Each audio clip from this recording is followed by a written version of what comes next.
Eu tive uma passagem com o Mano que não foi muito boa para mim. Eu não tive a oportunidade de aprender com esse cara, que eu considero um excelente treinador. E eu quero pegar um gancho, Kleber, desse relacionamento dele com o Corinthians. Porque o Corinthians, atravessando uma fase horrenda, onde o torcedor praticamente perdeu as esperanças, né? O torcedor lota a Arena Corinthians, mas com um pé atrás, porque muitas trocas, um time que oscilou muito durante toda a competição, falando de brasileiro, e um torcedor muito assustado. Daí eu acho que a diretoria acerta quando vai buscar um cara que tem uma identidade, o cara que tem um vínculo com o clube, que tem essa proximidade com o torcedor, e ele chega e faz esse trabalho que hoje, o contrário do que muitos pensam, inclusive o Mano acabou de falar, o torcedor quer mais, mas professor, eu garanto para o senhor uma coisa, o torcedor corintiano, ele já está muito satisfeito de poder respirar hoje. E ele dá muito graças a Deus por conta do seu trabalho, já de ter tirado o Corinthians desse momento complicado. Matematicamente ainda existe a possibilidade, mas acreditamos que não vai cair, porque o trabalho realmente vem sendo feito. Agora, a gente vê muitos jogadores que não tinham oportunidades, como o caso do Romero, que hoje resgatam um bom futebol. A gente está falando de 4 partidas, o Romero praticamente não jogou o ano inteiro. Em 15 dias, eu acho que o senhor esteve à frente do Corinthians, o Romero teve o mesmo número de oportunidades. E quando um tem oportunidade de ser titular, o outro automaticamente perde espaço, que foi o caso do Wesley. Como manter esse menino motivado e trazer um cara que não tinha oportunidade, como muitos outros, e não vou citar aqui, como fazer isso e fazer o Corinthians melhorar e jogar melhor e pontuar, que era o que faltava. Bom, Sheik, pode ter certeza que um dos momentos mais difíceis da vida de um treinador é tomar decisões de tirar alguém ou de não trabalhar com alguém, como aconteceu com a gente, e eu sempre procurei fazer isso para escolher o melhor, não só para o clube, mas também para o jogador, que às vezes é isso que tem que ser feito. Em relação ao Romero e ao Wesley, especificamente os dois nomes, uma coisa não exclui a outra, né? Naturalmente a gente só pode jogar com 11, então se algum sai, às vezes um entra, o outro vai sair. Mas eu acho que o Wesley é um menino, está sendo formado para ser um jogador do Corinthians, tem muitas valências importantes para um jogador que joga na beirada do campo, tem força, tem drible. Mas o momento que a gente estava atravessando era um momento de instabilidade muito grande. E nessa hora, o jovem por si só já é instável, pela coragem, pelo destemor, né? O jovem não tem medo de nada, então ele vai e às vezes vai de peito aberto demais. E eu achei que naquele momento o time precisava exatamente da experiência dos jogadores que já estavam acostumados com situações como essa. Já não é fácil jogar no Corinthians, imagina jogar no Corinthians na 16ª colocação, na 17ª colocação na tabela. Então a escolha foi para dar essa estabilidade, mas o Wesley tem continuado trabalhando muito bem, teve uma pequena lesão aí esses dias de um trauma, num jogo, acho que ele entrou contra o Atlético Paranaense, mas já fez um jogo muito bom lá contra o Grêmio em Porto Alegre. Eu acho que a gente vai ganhando jogadores à medida em que o tempo passa. E em relação a Romero, essa relação de confiança que se estabelece entre o treinador e o jogador ajuda muito, às vezes, a você recuperar alguém que não está num momento tão bom. Porque a referência que se tem um do outro é de ter trabalhado junto e de ter entregue coisas importantes, como o Romero sempre entregou aqui no Corinthians. Eu acho que ele está continuando a fazer isso. Nos últimos 4 jogos fez 3 gols importantes, 3 gols decisivos, 3 gols de vitórias e de pontos importantes. Acho que tem outros jogadores que cresceram junto e penso que cresceram porque melhoramos como equipe. O jogador grande, o jogador que está acostumado já ter jogado em condições diferentes de organização tática, ele tende a crescer no momento que a ideia fica um pouco mais clara, de que as coisas começam a se repetir um pouquinho mais, e eu acho que foi isso que aconteceu com a equipe. E o futebol tem algumas coisas que às vezes, como nós somos um país que entende muito de futebol, né? Às vezes nós não temos o conhecimento interno do futebol, do mundo interior do futebol, que às vezes nos escapa algumas decisões, nos surpreendem algumas decisões. E isso que você perguntou e o Mano responde, tá claro que você vai pegar um técnico que menos conhece o Romero e talvez use pouco o Romero. Quem passa a ter uma confiança ou já tem uma história, consegue eventualmente tirar daquele cara que estava ali no cantinho do vestiário, cabisbaixo. Já vivemos isso, eu sei que você pode. Eu sei que você pode. E às vezes a gente não tem esse tipo de diálogo tornado público, que é o que muitas vezes fortalece um jogador. E a questão de identidade, que a gente estava falando, de título, do Mano, de pegar um período, né, pós-rebaixamento, ele é o terceiro técnico com mais jogos no comando do Corinthians. O primeiro é um fenômeno do futebol brasileiro que os mais jovens talvez tenham ouvido falar de passagem, que é o Oswaldo Brandão. O Oswaldo Brandão tem 435 jogos na história como técnico do Corinthians e é o técnico com mais jogos na história do Palmeiras. Né? Ele marcou nos dois grandes rivais, que é impressionante. O Tite chegou a 378 jogos nas passagens dele e o Mano está com 248. Com um contrato que vai para o ano que vem, vai chegar aí maneirinha a 300 jogos ou mais no comando do Corinthians. E isso não tem dúvida. Quando a gente fala assim, você conhece o corredor, você ouve a voz das paredes, isso tem em qualquer ambiente de trabalho.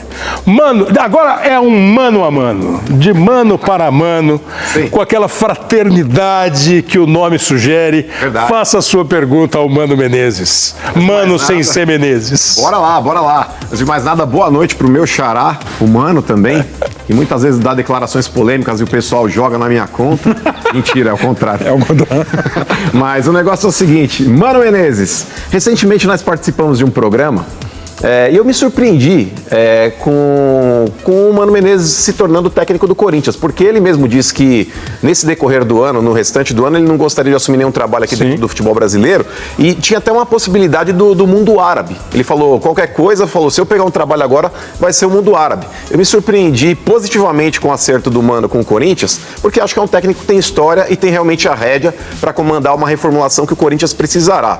Porém, Mano Menezes, precisa ter muita coragem para fazer o que você fez. Primeiro, pegar um trabalho já em andamento, um trabalho que não vinha bem, o Corinthians aí brigando, fazendo contas aí para escapar do rebaixamento, e sem contar o extracampo também que pesa e pesa demais, porque no próximo sábado nós teremos eleições no Corinthians e é nítido que esse elenco precisará sofrer uma reformulação no final do ano. A pergunta que fica, Mano, é se os candidatos à presidência do Corinthians já te procuraram para conversar a respeito dessa renovação de elenco, talvez aí de perspectivas para o ano que vem, porque é difícil, são dois candidatos teoricamente novos, porque nenhum foi presidente até agora. Ambos te procuraram, Mano, ou pelo menos um deles te procurou?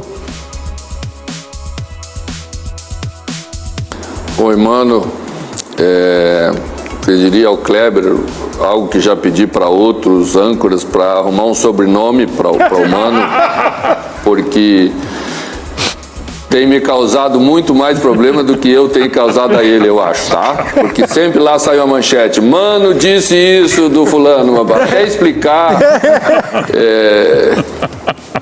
é duro, tá.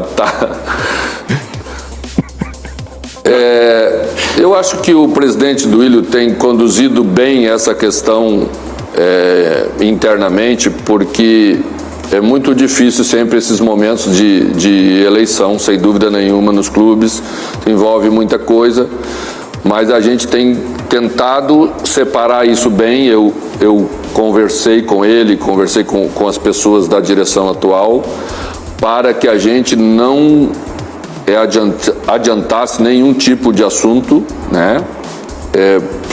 relativa à reformulação, relativa a entradas e saídas, porque isso seria péssimo para o momento que nós estamos atravessando como equipe, né? Você tem 10 jogadores, você chama um para conversar, um fica feliz, você desagrada 9. E como no futebol não se esconde nada, isso seria muito mais prejudicial do que qualquer coisa para o momento que a gente estava atravessando. Então, espera-se a eleição, ela vai acontecer no próximo final de semana, e depois teremos um tempo muito aceitável para fazer tudo aquilo que precisa ser feito e decidir as coisas que o clube tem que decidir.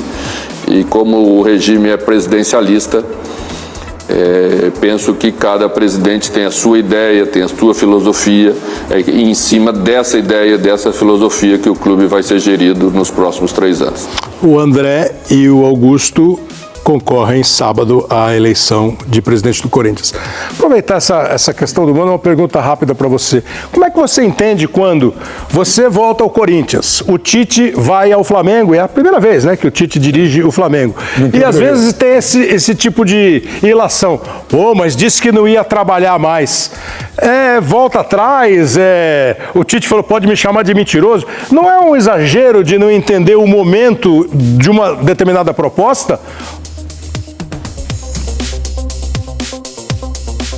Kleber, eu acho que cada pessoa é cada pessoa, né? Eu procuro não usar no futebol nunca mais, porque o futebol desmente a gente a cada rodada. Imagina se ele não vai desmentir a gente em 3 meses, 4 meses às vezes, né?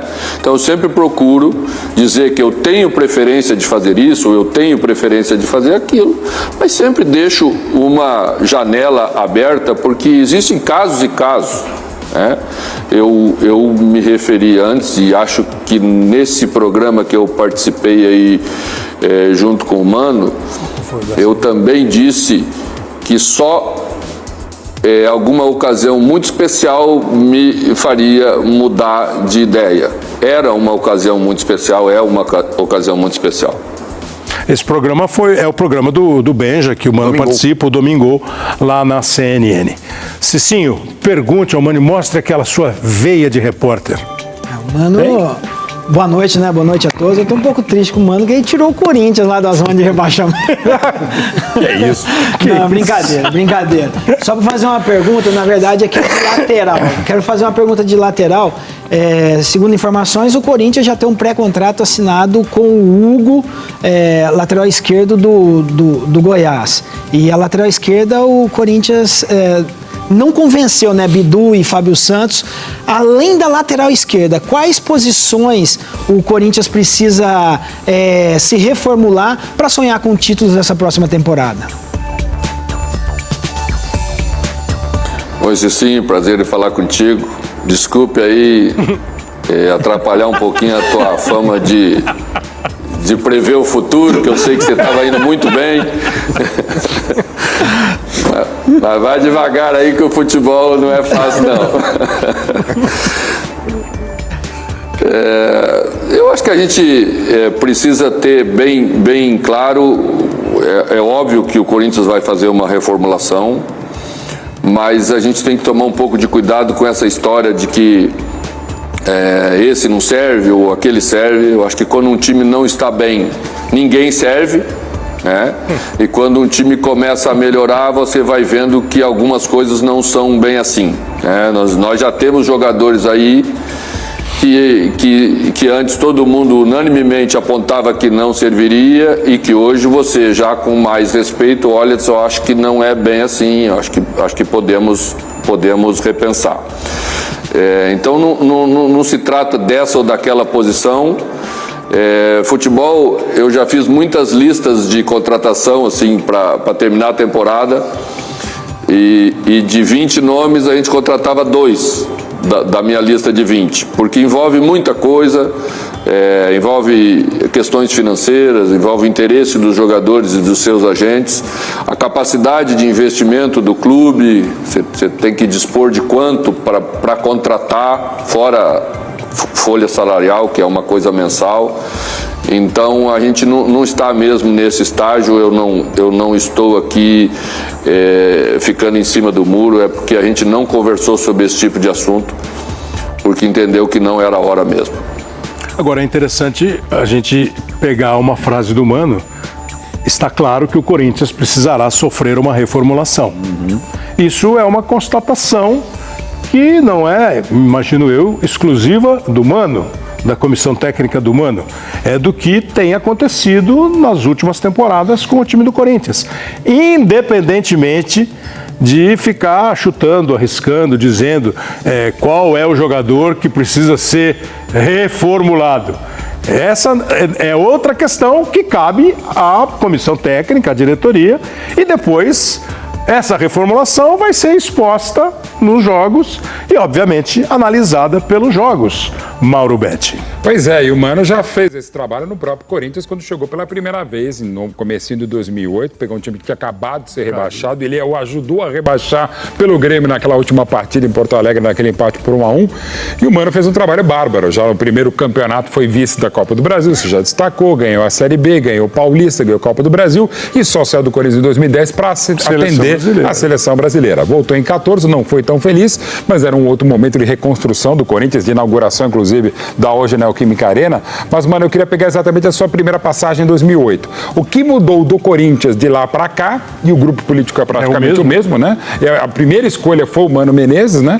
E para você, foi mais difícil começar ou recomeçar, reconstruir o Corinthians em 2008, ou esse momento que você acabou de chegar, num momento delicado que você está ajudando a tirar o Corinthians dessa situação, Mano? Um prazer falar contigo. Oi, Mauro, prazer também. São momentos bem distintos. Eu penso que esse momento tem mais a ver com 2014 do que com 2008.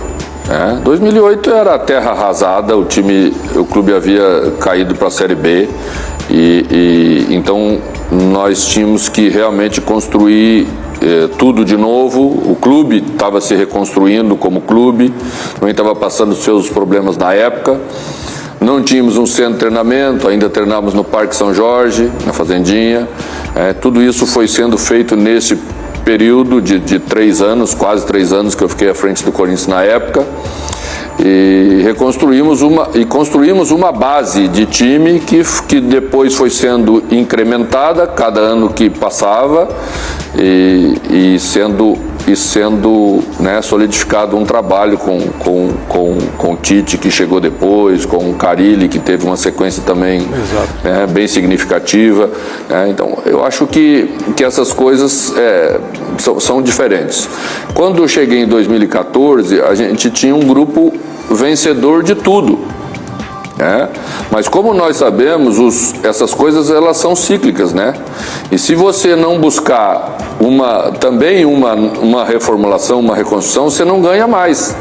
Você fica muito tempo sem ganhar porque é natural. Os outros melhoram, os outros se preparam para te enfrentar, tu passa a ser a referência e isso certamente aconteceria. Então alguns saíram, foram em frente, outros chegaram.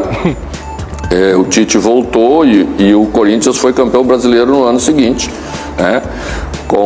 com isso que estávamos falando aqui. Eu acho que agora tem um pouco disso, né? Nós temos grandes referências de jogadores vencedores que estão no elenco, mas alguns deles, como o Fábio, que já mencionou publicamente, que acha que está no momento de parar, outros jogadores também chegam num estágio e que você tem que considerar uma possível renovação, Saber equilibrar isso, saber os que são imprescindíveis, os que continuam, respeitar todo mundo, porque eu acho que isso é uma coisa das mais importantes e difícil no futebol brasileiro. E às vezes respeitar mais é botar a mão no ombro e dizer eu acho que deu, até para respeitar a história que foi construída. Então tudo isso tem que ser feito com cuidado, respeito, com sabedoria, para continuar ou recuperar ou retomar os caminhos das conquistas, porque outros nesse período passaram a ser os ganhadores e eles são a referência até que você deva usar como exemplo, como parâmetro para aquilo que você quer fazer aqui. Que é mais uma lição que a gente ouve, mais uma constatação dessa mudança do futebol. A história do time que ganha tudo e fica de barriga cheia. A história do time que se transforma na sua estrutura e passa um tempo sem ganhar. E assim, o Corinthians está... 17 foi o título brasileiro, né? Último, sim. E foi tricampeão paulista Até 19. Até 19. Então, assim, é um período de 4 anos que para o torcedor é uma eternidade. Mas você começa a notar, assim, diagnósticos feitos por agora a comissão técnica que comanda o Corinthians do Mano e o que vai acontecer. E é claro, Mano, que você não fala nome. Eu acho que uma das respostas, uma das perguntas mais sensacionais que os jornalistas fazem é: Mano, você vai contratar o fulano de tal? E uma das respostas mais espetaculares que os treinadores dão é: isso é um assunto interno. Mas como a gente externou que você viria fazer o programa e convidou alguns assistentes assim da audiência do Arena para participar, tem um que faz uma pergunta de torcedor.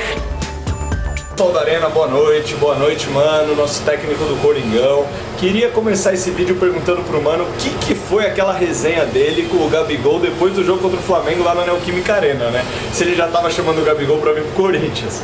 Não, brincadeiras à parte, queria perguntar o que ele pensa sobre o atleta, se ele pensa em contar com o Gabigol pra 2024, se ele já tá analisando. Claro que tá analisando outros nomes também, mas eu queria perguntar principalmente sobre o Gabigol.